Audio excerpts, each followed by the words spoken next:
Guys, kemarin pas sudah selesai semua ujian dan semua tentang tesis, aku beresin kamar kan akhirnya kan. Dan aku nyadar akan sesuatu yang menurut aku agak aneh. Ini produk dari IKEA, dan ini juga, dan ini juga. Dan makin aku cari makin kacau guys, karena banyak banget ternyata barang-barang IKEA di kamarku. Terus aku mikir kan, kayak, kenapa kok tiap kali kita mau beli perabotan rumah, kita tuh langsung auto mikirnya kayak, ya udah IKEA aja, ngapain cari yang lain? Padahal IKEA itu kan bukan toko deket rumah. Dan ketika kita mau ke IKEA itu tuh, rasanya tuh kayak kita mau field trip ke kebun binatang. Tapi yang dipamerin malah lemari. Jadi di video ini aku pengen bahas, kenapa IKEA itu tuh jadi top of mind ketika kita mau beli perabotan rumah. Dan jawabannya bukan cuma murah, tapi ada hal yang jauh lebih menarik buat dibahas selain dari harganya. Yuk ikutin. Buat yang mungkin belum tahu IKEA itu apa, IKEA itu basically dia jual perabotan rumah dan jual makanan. Iya, agak-agak nyambung sih. Perusahaan ini didirikan sama Ingvar Kamprad, bukan Kampret, ingat ya, pada tahun 1943. Dan sejak tahun 2008, IKEA itu tuh udah menjadi retailer furniture terbesar di dunia. Di dunia. Nah, IKEA itu sendiri, itu tuh singkatan dari nama pendirinya, Ingvar Kamprad, dan nama keluarganya, Elmtarit, dan nama kota masa kecil dia, yaitu Agunarit. Buat yang ngerti Swedish, aku minta maaf, aku gak ngerti sama sekali cara bacanya gimana. Nah, perabotan IKEA itu tuh mungkin kalau misalnya kita lihat bisa disimpulkan gayanya itu modern dan simple. Karena gaya desainnya itu tuh mereka ngikutin gaya Scandinavian, ya dimana si IKEA ini didirikan, yaitu di Swedia pertama kali. Buat kalian yang udah pernah ke IKEA, kalian pasti tahu kalau dalamnya itu tuh kayak labirin. Jadi semuanya jalannya belok-belok, sengaja dibikin belok-belok. Dan ketika kalian salah belok, kalian tuh bisa balik ke tempat awal kalian masuk, atau tiba-tiba kalian lompat dan udah di ujung, tiba-tiba udah habis aja. Tapi kalian tenang aja, jadi itu di IKEA itu tuh ada tanda panahnya di lantai kayak gini, dan di atasnya itu tuh di beberapa tempat ada penjelasannya kayak kalian lagi ada di daerah mana, dan selanjutnya apa. Dan kalian bisa lompatnya lewat daerah mana juga. Nah, jadi desain seperti labirin itu tuh ada gunanya guys. Jadi kita cuma bisa jalan ke satu arah dan emang udah ditentuin jalannya. Dan satu lagi itu yang paling penting itu, kita jadi lebih lama di dalam toko IKEA tersebut. Nah, tapi kalau misalnya kita lebih lama di dalam toko IKEA, apa kegunaannya kan? Jadi ketika kita lebih lama dalam toko IKEA, ada kemungkinan kita akan membeli barang-barang yang sebenarnya kita nggak perlu. Tapi karena kita lagi jalan lewat, terus kita lihat, oh itu guna juga ya, oh itu keren ya, oh itu bisa dipakai ya. Jadi kita akan beli dengan asumsi barangnya akan kepake juga di rumah. Padahal kita datangnya mungkin cuma buat beli rak plastik yang buat taruh barang-barang rak bumbu, terus tiba-tiba kalian beli lemari buat taruh baju kalian. Dan itu semua tuh nggak sengaja, tapi emang didesain sama si desainer tokonya IKEA. Itu keren banget guys. Itu tuh ada banyak contohnya guys. Kayak misalnya kalian lihat, ada satu perintilan yang sebenarnya nggak penting banget buat satu ruangan. Tiba-tiba ditaruh di tengah sini dan harganya dipajang gede-gede banget. Kalau misalnya harganya murah. Padahal sebenarnya kita nggak perlu. Dan contoh lainnya itu tuh si boneka orangutan ini. Si orangutan ini sengaja ditaruh di tempat kayak yang sebenarnya itu ruang tamu. Seharusnya nggak ada boneka di dalamnya. Tapi karena didesain sedemikian rupa dan sengaja ditaruh dengan posisi yang sangat lucu ini, itu tuh ngebikin kita kayak, oh ini boneka yang lagi viral itu. Atau misalnya, oh lucu juga ya kalau misalnya anak-anak lagi main terus bonekanya ditaruh di sana. Jadi menurut aku yang mereka kerjain itu tuh bikin semuanya jadi make sense kalau misalnya desain ruangannya akan jadi seperti itu. Tapi kan desain ruangan kita nggak bakal sama kayak desain ruangannya IKEA kan? Kecuali mungkin kalian desain rumah baru dan copy satu showroomnya IKEA, ya mungkin bisa ya. Hal itu juga dibantu juga dengan letak posisi toko IKEA yang pada umumnya itu tuh jauh banget dari peradaban. Mungkin karena satu, mereka perlu space tanahnya yang gede, jadi tanahnya juga murah ketika kalian di pinggiran. Dan dua itu menurut aku yang pinternya, mereka tuh bikin kayak, kita tuh udah usaha nih datang ke IKEA nih. Kalau misalnya kita mau barang yang mungkin harganya relatif murah, mungkin di bawah 50.000 atau 100.000, kan kita jadi mikirnya kayak, oh mumpung lagi di IKEA nih, kapan lagi ke IKEA? Jauh lagi, kita harus spend waktu banyak banget buat ke IKEA, dan mungkin transport cost juga. Jadi ya udah sekalian aja aku beli barang-barang yang perintilan yang sebenarnya agak-agak berguna ini. Kayak contohnya, kan nggak mungkin kalian datang ke IKEA cuma buat beli boneka monyet, atau gantungan baju, atau coaster gelas. Pada umumnya kan kalian datang ke sana karena kalian emang nyari sesuatu barang yang emang cuma ada di IKEA, dan kemungkinan besar itu perabotan kan. Nah ini mungkin buat anak-anak kuliahan nih. Dulu kan aku kuliah di Alam Sutra. Itu tuh deket banget sama IKEA. Kayak kita paling ke IKEA tuh cuma 15 menit atau 10 menit kalau kita bawa mobil. Jadi karena kampus aku deket sama IKEA, kita tuh sering banget belajar di IKEA. Karena banyak faktor. Jadi, satu, parkirannya gratis. Kita bisa parkir dari jam 10 pagi sampai jam 9 malam, itu tuh juga nggak bayar. Terus, makanannya itu murah-murah guys. Bener-bener murah. Pada saat aku dulu kuliah itu tuh, satu meatball IKEA itu tuh mungkin sekitar 55.000. Which is sebenarnya terdengar mahal kan. Tapi untuk kualitas yang kita dapat si meatball itu dengan kentangnya dan segala kelengkapannya itu 55.000 itu menurut aku worth it banget sih. Ditambah lagi kalau misalnya kalian IKEA family, kalian bisa dapat gelas untuk minuman panas itu gratis. Dan kalau misalnya kalian bosen lagi mau nyenek dikit atau apa, mereka juga jual snack. Dan kayak misalnya es krimnya dulu aku inget cuma 10.000. Sekarang aku nggak tahu berapa sih, mungkin udah naik kali ya. Tapi sekarang pertanyaannya kan, kenapa sebuah toko perabotan malah jualan makanan? Itu tuh kayak kalian datang ke toko, mau beli lemari, terus malah tiba-tiba dapat burger gitu. Itu kan nggak nyambung gitu.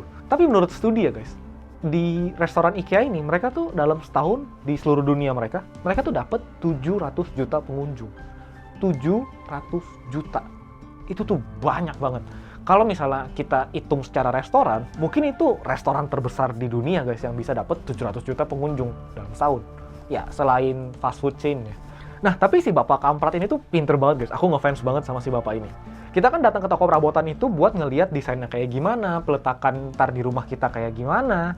Dan kita punya ukuran-ukuran yang harus kita ukur juga kan. Jadi akan memakan waktu sangat lama. Coba kalian bayangin kalau misalnya IKEA itu nggak punya restoran ya. Jadi, misalnya nih, aku mau nyari perabotan rumah. Aku datang dari jam 9 pagi, keliling-keliling-keliling, tiba-tiba aku lapar mungkin jam setengah 12. Aduh, makan siang apa ya? Kalau misalnya keluar dari IKEA, ada kemungkinan aku setelah makan siang di luar, aku jadi mager juga buat balik. Atau misalnya kalian di tengah-tengah lagi milih-milih perabotan, terus kalian pusing dan kalian lapar, jadi kalian mikir kayak, aduh makan dulu lah, sambil nentuin mau milih yang mana. Nah, IKEA itu tuh bikin restoran ini supaya bikin kita terperangkap di dalam tokonya itu. Jadi, kalian dari pagi tiba-tiba lapar mau makan dulu, tinggal ke restoran. Aku yang tiba-tiba pertengahan hari mau datang ke IKEA, mikir makan di IKEA aja. Udah ada makanan enak dan harganya relatif murah juga. Udah ada restoran. Atau misalnya kayak orang-orang yang lagi galau mau beli furniture yang mana, mereka bisa makan dulu dan akan lebih happy mood-nya untuk menentukan pembelian mereka. Dan itu tuh keren banget guys, kayak si Bapak Kamprat ini, dia tuh mau bikin kita lebih lama di dalam tokonya. Itu doang intinya. Mau bikin kita lebih lama di tokonya. Karena ketika kita spend waktu lebih lama, kita dapat makin banyak barang dan makin banyak yang dibeli. Dan penjualan mereka akan meningkat juga. Dan itu keren banget guys. Itu bener-bener keren banget. Jadi aku nyari-nyari sumber di internet. Aku tuh mau cari tahu apakah teori ini bener atau enggak. Tapi aku nggak nemu apa-apa sumbernya. Nah, ini teori aku ya. Ini teori aku balik lagi. Aku nggak tahu bener atau enggak. Tapi kalian nyadar gak sih kayak ketika mereka buka restoran, itu tuh nggak narik orang-orang yang buat beli perabotan rumah juga. Tapi narik orang-orang yang FOMO mau cobain meatball IKEA. Iya, jadi mereka datang sengaja jauh-jauh ke IKEA buat cobain meatballnya. Dan di mana itu kayak, ya kalian harusnya nggak ada kepentingan buat beli perabotan rumah. Tiba-tiba kalian datang ke toko perabotan rumah, terus ngelihat ada si boneka orang utan yang lucu itu, kalian jadi beli. Atau misalnya kayak pelajar-pelajar yang kayak aku zaman dulu. Kayak kita butuh tempat belajar, kita perlu makanan, dan tempatnya nyaman, wifi-nya kenceng. Mana lagi yang lebih murah selain IKEA? Karena minumannya free refill. Makanannya, ya dibilang murah banget, enggak. Tapi dibilang mahal banget juga enggak. Tapi kualitasnya enak banget. Terus, kalian bisa free refill kopi, free refill soda. Di mana lagi? Dan parkirnya gratis, guys. Parkirnya gratis. IKEA itu tuh keren banget menurut aku, kayak, wah. Satu yang aku nyadar juga ketika aku ke IKEA beberapa kali belakangan ini, dia tuh pajang sign gede-gede bahwa harganya tuh segini. Dan harganya itu biasanya tuh make sense, atau misalnya ketika kalian lihat perabotan misalnya sebuah lemari, dia tulis harganya 3 juta atau 5 juta, kita kan nggak tahu pasaran lemari pada umumnya berapa duit kan, karena kita bukan tukang furniture. Jadi dengan pajang harga gede-gede itu, mereka tuh kayak mereka tuh yakin dengan harganya, kayak oh ini harga tuh paling worth it. Jadi kalian secara psikologi tuh mikirnya kayak oh gue nggak bakal bisa dapet harga yang lebih murah daripada ini dengan kualitas yang kayak gini. Selain itu, dia tuh juga bantu kita nentuin kayak oh ini harga yang paling murah di dalam IKEA. Jadi misalnya nih, ketika kalian mau beli kasur, contohnya frame kasur, dia tuh ada tulisannya kayak oh ini frame kasur termurah. Nah jadi menurut aku ya, ini menurut aku lagi, mereka tuh berani pasang sign bilang ini paling murah di the whole IKEA punya toko. Itu tuh buat nge-state kayak dengan harga yang paling murah di satu IKEA aja, itu tuh udah bagus banget kualitasnya dan bikin kita tuh ngerasa jadi lebih yakin sama IKEA juga. Ada satu lagi yang menarik guys. Ini tuh meja yang paling murah di the whole IKEA store, yaitu 7 euro atau 140 ribu. Nah, tapi kalau misalnya kita dikasih sebuah option yang harganya nggak masuk akal banget, kita kan jadi banyak mikirnya kan, kita jadi curiga kan, kayak satu meja 7 euro. Kita jadi mikirnya kayak, oh nanti kualitasnya jelek, nanti bentaran rusak. Nah ini menurut aku yang kerennya dari IKEA, mereka tuh nggak ngumpetin kalau misalnya mereka tuh nggak pakai kayu atau particle board untuk si meja ini. Jadi atasnya itu kayak kayu tipis, di bawahnya itu hexagon pattern, dimana ketika kalian kompres, itu tuh kuat banget. Jadi tuh dengan dia bilang kayak barang yang nggak sempurna itu malah bikin kita ngerasa kayak, oh make sense nih, ini harganya 7 euro. Bukan karena kualitasnya jelek, ya karena emang materialnya dipakainya murah banget. Dan menurut aku sebagai engineer itu sesuatu yang keren banget sih, kayak ketika kita jujur produk kita ada kekurangannya, tapi malah bikin yakin customer bahwa produk kita ya emang harganya segini, dan itu keren banget guys. Nah ngomong-ngomong particle board, kalian yang anak interior design pasti gak suka banget sama yang namanya particle board. Karena satu, kualitasnya jauh lebih jelek dibandingin solid, dan dua, finishingnya susah banget karena pori-porinya itu kalau dicat malah hilang dan dia nyerap ke dalam. Dan tiga, nggak tahan air pada umumnya. Nah tapi IKEA ini malah lucu guys. Semua material dia untuk lemari-lemari dan segala macamnya pada umumnya tuh pakai particle board. Aku bingung dong, kayak kenapa perusahaan segede IKEA nggak pakai kayu solid aja, yang dimana satu, mereka kan punya pabrik gede banget pasti kan. Jadi sourcing mau segede apapun mereka juga siap, dan banyak supplier yang mau supply juga dengan harga yang lebih murah. Tapi kenapa dia malah pakai particle board? Setelah aku cari tahu, IKEA ini tuh pakai particle board karena ada banyak alasannya. Salah satunya itu ketika mereka mau produksi di negara lain, kan kayu-kayunya nggak akan sama kan. Kayak misalnya kayu di Indonesia dengan kayu di Prancis misalnya, itu kan nggak akan sama kan. Dan ketika mereka harus nyari kayak, oh kayu mana lagi yang mau dipakai, dan itu bakal repot banget dan cost-nya bakal tinggi banget. Jadi itu mereka decide, oh ya udah particle board aja, karena particle board itu dengan spesifikasi tertentu hasilnya juga akan sama kan, mau di Indonesia atau di Prancis atau di negara manapun. Yang kedua, karena IKEA ini perabotan yang nguli sendiri, karena ketika kita pakai particle board yang agak kasar kayak LDF contohnya, itu tuh banyak rongga-rongganya dan jadi lebih enteng. Dan dua, ketika kalian pasang, itu tuh nggak seberat kayu solid. Jadi itu akan jauh lebih mudah kalian buat pasang sendiri tanpa ada ahli khusus. Nah itu tuh kayak, dia tuh selesai satu masalah, tapi malah ngebantu masalah-masalah lain yang sebenarnya tuh bukan target dari masalah utamanya. Dan itu, sangat efisien sekali guys, itu keren banget. Nah, selain dari particle board yang neken harganya murah itu juga karena economic of scale. Dimana ketika kita memproduksi sebuah barang dengan skala jumlah yang besar banget, itu tuh harganya pasti akan turun guys. Karena satu, efisiensi produksi akan tercapai. Dua, ketika kita nego ke supplier, kayak misalnya nih, aku IKEA, aku mau beli kayu particle board misalnya. Aku akan nego ke pabriknya kayak, oh aku akan ambil mungkin 1000 ton dalam sebulan. Orang-orang yang punya particle board kan kayak, oh ini klien gede nih, dapat 1000 ton, ya udah marginnya dikecilin, tapi cash flow-nya kenceng. Dan ketika si supplier ini bisa dapat perusahaan kayak IKEA yang segede ini, mereka tuh dapat banyak banget guys. Satu, cash flow-nya kenceng. Dua, namanya jadi terkenal juga karena bisa bilang, oh kayu gue dibeli sama IKEA nih. Kayunya pasti bagus, kualitasnya pasti bagus. Nah, jadi karena itu IKEA tuh bisa neken harga barang mereka tuh jauh lebih murah dibandingin toko-toko furniture lainnya. Sebelum lanjut nontonnya, coba kalian pencet tombol subscribe di bawah dan like videonya, dan juga share ke teman-teman kalian kalau menurut kalian video ini menarik. Dan lanjut ke section selanjutnya. Oke, kita keluar dari produksi sebentar ya. Kita balik lagi bahas si Bapak Kamprat ini nih. Bapak Kamprat ini kalau misalnya zaman dulu udah ada kata-kata frugal living, mungkin Bapak Kamprat ini kayak bapaknya frugal living. Karena setelah perusahaannya segede itu, dia masih terbang pakai ekonomi, nggak pakai bisnis. Karena kata dia itu pemborosan. Nah, yang kedua, dia tuh pakai saringan teh yang bisa dipakai ulang lagi. Jadi kayak di Eropa sini kan mereka demen banget minum teh. Jadi kita tuh ada kayak saringan teh, anggap aja kayak saringan kopi dari kain.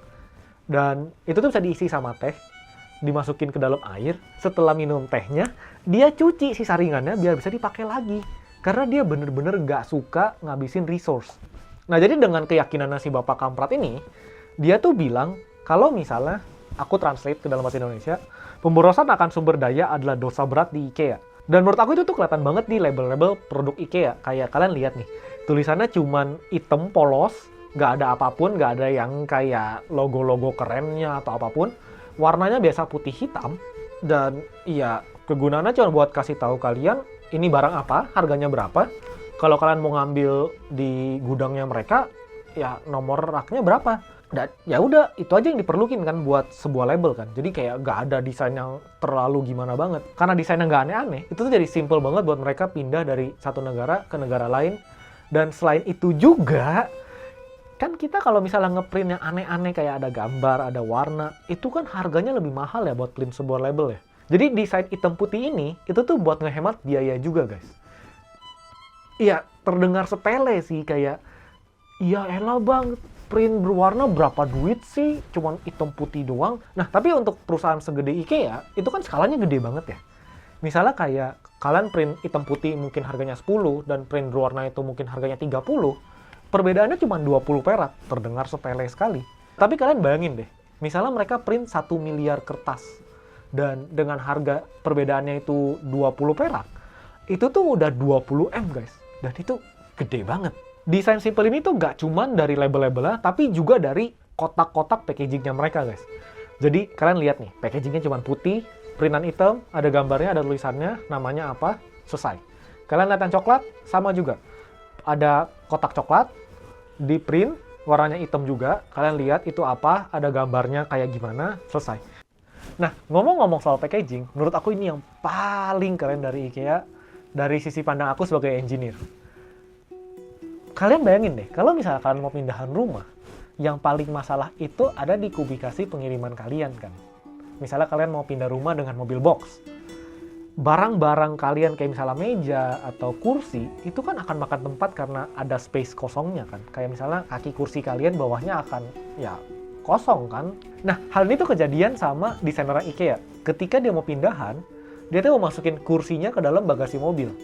Dan itu tuh gak muat. Jadi apa yang dia lakuin, si kaki roda yang bisa muter-muter itu dicopotin sama dia, dan kursinya dicopotin, jadi muat.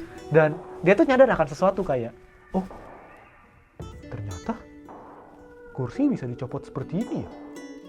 Gimana kalau misalnya kita desain produk kita, ya bisa rata aja gitu, jadi nggak makan tempat. Dan itu ngerubah banget di IKEA guys. Kalian bayangin kayak, mereka kan shipping furniture banyak banget. Kayak misalnya dalam setahun mereka bisa ship 1 juta furniture. Kalau misalnya satu perabotan rumah itu mungkin sekali kirim itu bisa nganter 3, dengan dia bisa ratain kayak gitu, itu tuh mungkin mereka bisa nganter 20 atau 50 biji dalam sekali nganter guys. Karena nggak ada volume yang terbuang di area-area mungkin kayak kaki meja atau kaki kursi. Dan itu tuh kayak, wow, desainnya keren banget. Mereka tuh bisa copotin sampai rata, didesain sedemikian rupa supaya kotaknya rata. Iya, tapi banyak juga barang-barang IKEA yang nggak rata dalam kotak ya, aku tahu. Kayak contohnya kursi plastik ini. Kan plastiknya nggak mungkin bisa jadi rata ya. Kalau misalnya plastik yang malah bisa jadi rata, aku malah lebih impress sih. Tapi ya ada keterbatasannya juga buat ngeratain sih packagingnya mereka. Nah, ada satu sisi lagi yang menurut aku yang bikin perabotan IKEA tuh ya perabotan IKEA. Jadi perabotan IKEA itu tuh dikenal dengan perabotan yang kita harus nguli sendiri. Jadi kita belinya udah dateng, bawa pulang sendiri, pasang sendiri, rakit sendiri. Kalian tuh udah jadi kayak customer, logistik, tukang pasang, dan desainer rumah kalian sendiri. Itu ada juga yang namanya IKEA Effect nih. Ini tuh efek yang aku bilang tadi. Efek nguli kalian sendiri. Efek ini tuh sampai di research sama 3 universitas Ivy League, yaitu Harvard, Yale, dan Duke. Mereka tuh nge-research kayak, kenapa orang yang bikin produk IKEA itu tuh kayak punya keterikatan emosional terhadap produknya. Dan ini tuh sampai dinamakan IKEA Effect. Jadi itu mereka bilang, ketika kalian milih sendiri, kalian ngangkat sendiri, kalian nguli sendiri, kalian bikin sendiri, itu tuh bikin ngerasa kayak kita ada usaha buat ngebikin si furniture-nya itu. Jadi tuh kita tuh jadi punya keterikatan emosional karena ya kita emang udah capek-capek buat bikin si furniture-nya itu kan. Tapi kayak ini tuh bukan pelopor si IKEA Effect ini. Sebenarnya tuh udah banyak banget company-company lain yang sebelumnya itu tuh udah ngenerapin si IKEA Effect. Nah, tapi kenapa namanya IKEA Effect? Karena ya research-nya baru muncul ketika banyak orang yang suka dengan perabotan IKEA. Tapi sebenarnya IKEA Effect itu udah banyak kejadian di produk-produk lain juga ya. Kayak contohnya Lego. Ketika kalian rakit Lego kalian kan kalian akan merasa bangga kayak, oh ini gue yang rakit nih. Dipamerin tuh kayak bangga banget gitu. Atau misalnya kalian bikin kue dan tiba-tiba orang bilang kayak, oh kuenya enak banget ya. Kalian kan juga akan ngerasa bangga kayak, oh ini hasil kerja tangan kita sendiri kan. Nah ini juga ada studi lain lagi guys. Kan di Amerika itu zaman dulu breakfast-nya itu pasti ada pancake kan. Nah ada sebuah company yang jual pancake mix. Itu tuh dia mikir kayak, oh ya udah kalau emang pada suka bikin pancake ya gua siapin aja semua bumbu-bumbunya. Kalian tinggal tambah air, kocok-kocok. Terus tinggal dituang aja ke dalam si pan-nya itu. Nah tapi yang lucunya itu malah jadi nggak laku guys. Kayak ketika kita mikir kayak, oh kita ngebantu orang dengan mempersingkat waktu kerja mereka, mereka malah jadi gak laku. Dan itu kan aneh banget ya. Setelah kegagalan mereka bikin pancake mix yang super instan, yang kalian tinggal tuang aja kasarannya, itu tuh mereka research lagi kayak, oh kenapa bisa kayak gini ya? Dan mereka ganti di tahun kemudiannya, pancake mix yang instan itu, kalian harus tambah 1 butir telur manual. Jadi kalian nggak cuman tinggal tuang dan tinggal pakai, kalian harus tambahin 1 butir telur. Dan penjualan mereka itu naik hampir 400% di tahun itu guys. 400%. Itu kan sebenarnya nggak masuk akal ya guys kalau dipikir ya. Kayak kita jadi tambah kerjaan juga buat make si barang instan itu. Kita harus beli telur, kita harus nambahin telur sendiri, terus harus dikocok lagi. Dan penjualannya malah meningkat. Itu tuh karena setelah di research, orang-orang yang beli pancake mix yang instan itu tuh ngerasa kayak ini hasilnya nggak akan seenak ketika dibikin sendiri. Kayak ketika kita nambahin telur sendiri, itu tuh anggapannya kita bikin pancake mix kita sendiri dan rasanya tuh jauh lebih bahagia ketika kita bikin pancake-nya. Dan ini sama persis sama si IKEA Effect ini, dimana kita bikin perabotan kita sendiri, susah payah, dan kita lebih happy dengan perabotan kita. Nah ini mungkin yang terakhir ya, aku observe dari aku kemarin ke IKEA ya. Mereka tuh dalam showroomnya, itu tuh gak pernah ada single piece object yang dia duduk sendirian. Sebagai contohnya, kalian mau beli sofa, di depannya pasti ada coffee table. Kalian mau beli setup kantor kalian, di setup kantornya itu pasti ada gak cuma meja, pasti ada komputernya juga, walaupun kalian gak bisa beli komputernya. Ada lampu belajarnya, ada mousepad-nya, ada teteh bengeknya juga, bahkan sampai ada colokan listrik dan kabel USB. Yang sebenarnya nggak ada kepentingannya juga orang yang jual perabotan rumah tangga jual kabel USB. Tapi IKEA tuh desain seperti ini karena otak kita tuh secara tendensinya tuh males mikir. Jadi kalau misalnya ada yang gampang, ya kenapa cari yang susah? Nah jadi berdasarkan itu, IKEA tuh bikin showroomnya supaya ngebantu kita ngebayangin kayak, oh kalau misalnya gue beli mejanya, nanti kalau ditaruh laptop gimana ya? Terus mousepad apa yang cocok ya? Terus lampu mana yang bagus, lampu belajar mana yang bagus, dan segala macamnya, bahkan bangkunya juga. Nah, dia tuh mempermudah kita supaya kita nggak perlu mikir, jadi ngerasanya kayak ketika kita beli lampunya atau mejanya, itu tuh kayak, oh make sense, ntar desainnya seperti ini, kelihatannya cocok sama ruangannya. Dan bahkan, mereka nggak berhenti sampai sana, mereka bikin apartemennya juga. Iya, Mereka bikin kayak apartemen 40 square meter, mereka bikin kamar tidur, mereka bikin dapur. Itu tuh bikin kita jadi penasaran dan masuk ke dalam apartemennya kan. Ketika kita masuk ke dalam apartemennya, kita tuh jadi ngelihat kayak kegunaan-kegunaan barang yang sebenarnya mungkin kita nggak bakal pakai kayak gitu di rumah. Kayak misalnya kayak tempat gantungan herbs ini tuh sangat gak make sense buat kalian gantung di rumah sebagai contohnya. Tapi karena di showroomnya IKEA didesain sedemikian rupa, itu tuh ngebuat kita kayak, oh make sense nih kalau misalnya desainnya seperti ini.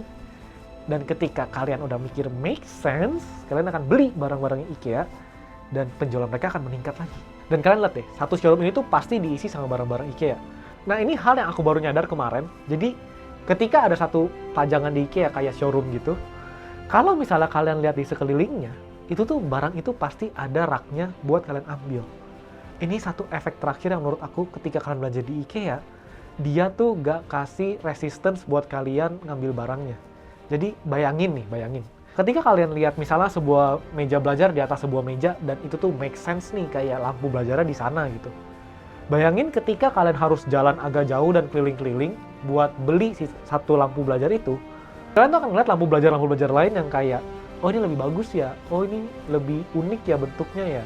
Dan bahkan mungkin kalian akan mikir kayak, kayaknya gue nggak perlu banget itu lampu belajar, nggak perlu belilah.